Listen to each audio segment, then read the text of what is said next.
Biden White House and the State Department have been working alongside Netanyahu, the Israelis, the Palestinians, trying to form some type of ceasefire deal for a very long time. Sometimes Israel backs it, and then sometimes it doesn't. Sometimes Hamas backs it, and then sometimes it doesn't. And it's been this whole mess trying to get it organized.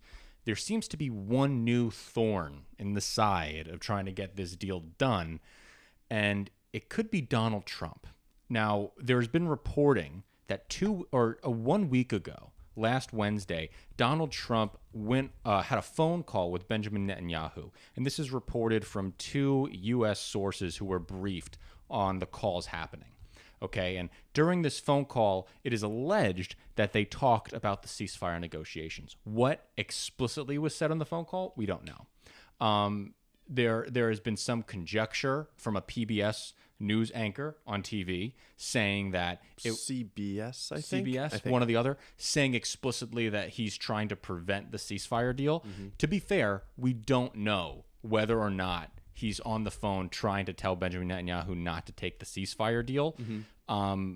We don't know. However, whether he's advocating for the ceasefire or not, which I highly doubt, because he's never been for any of the ceasefire resolutions put out, it will be against the law.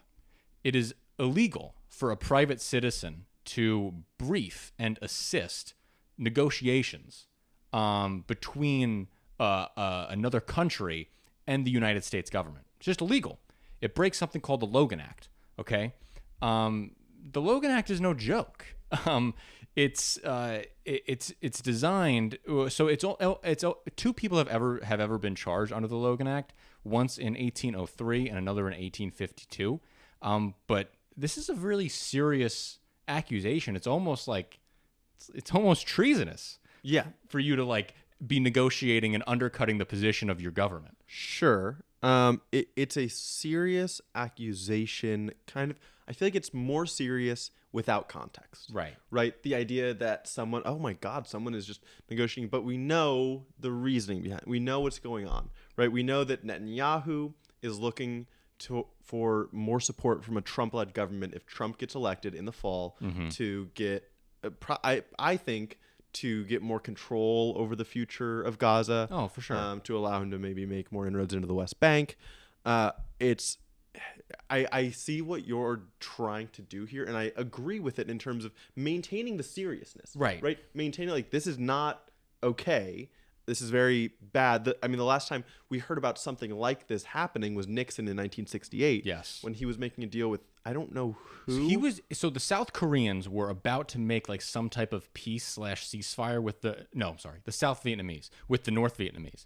And then he contacted the South Vietnamese government behind the scenes and then said to hold on, don't do the ceasefire. When I get into office, I'll give you a better ceasefire. I'll give you a better deal. Yep. And so Trump now calling up Benjamin Netanyahu, it makes it seem like that's exactly what's happening again. Yes. Now, I don't want to say that it is because I don't have the recordings the way we have the Nixon tapes. No. But this is no joke. We cannot be exactly sure, but it makes all the sense in the world based on Netanyahu's own incentives and Trump's own incentives, because for the Biden administration to secure a ceasefire in Gaza before the election would be an enormous political win. It would be a huge political enormous win. Yeah. And Trump is, we've seen so many times that Trump is willing to do pretty much anything it takes to get this grip on power. Of course. Right? So, it's expected that he was going to bend the rules and do as much as he can. Yeah. And take any type of avenue to power that he can. Listen, this is a whole different story, but now it turns out there was a Justice Department investigation that he might have gotten $10 million from an Egyptian dictator. Okay. And then that got killed by his own attorney general. So there's a whole bunch of shit that goes on with him. All right, so it wouldn't put it. It's not past him to be undercutting the government like this. And this is also, it's sad because a ceasefire deal is still so far away, and to have just another thorn be in the side of this coming from another American, it's just depressing. Well, recently there was also a report that came out that Netanyahu had accepted the terms, a new framework for a ceasefire, right? But Hamas rejected it. I think that was a week ago that I got that, maybe less, that I got that notification. So I don't know. based on the way you've laid that out, that we're still so far away from a ceasefire, that each side keeps rejecting it. Yeah. Does it even matter that Trump is doing this? Or maybe it does matter because otherwise Israel would be more ready to come to the table and concede a little bit more. I think it does matter, because as long as Trump is kind of dangling that hook in front of Netanyahu's face, right? He's just dangling the bait. Netanyahu doesn't really have any incentive to not wait. Sure. He's not losing any political will in his home country by not waiting. Yeah. By not waiting. So there's no incentive for Netanyahu to act if Trump keeps luring him over. Yeah. But also I think that this is definitely something the Justice Department should look into. I feel like this is something that absolutely needs to be investigated. Yes. You can't just have private citizens talking to global leaders in a way where now people are accusing you of talking about, military actions that relate to United States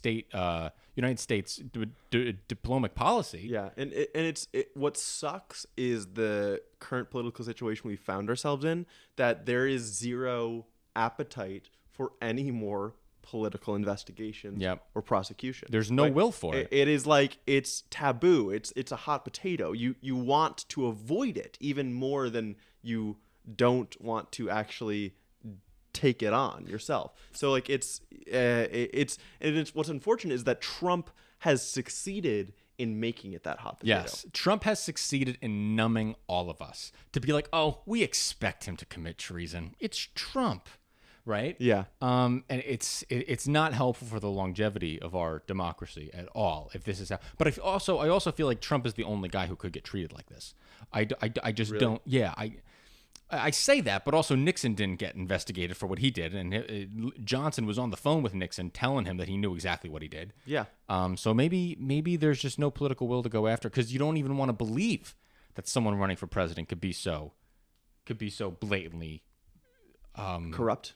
Yeah. Well, we would need to get to a completely different Overton window is the way I think about it, like a different arena of politics where we're not so polarized and we don't believe that either side will kind of do anything, that there is no rules to this game of power that they're playing against each other. Yeah. Because I think that's the problem, right? The idea is it's not that one side is playing is like behaving within the bounds to go after the other side. It's that both sides are doing anything they can to take the other side down, and so it looks like there's equal interaction, equal play on both sides. Yeah. Even though if you look closely, you see that there's not. And it's sad because that's where the courts are supposed to live.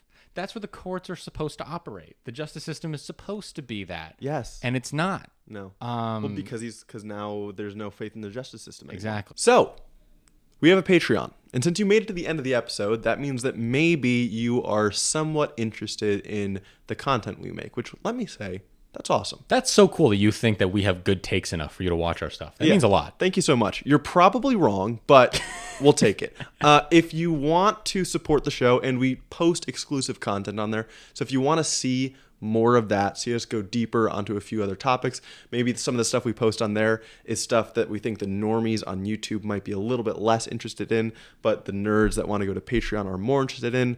Feel free to check it out. There's going to be a link in the video description. There's a link in the channel description as well. Perfect. We would super appreciate it. Love you guys.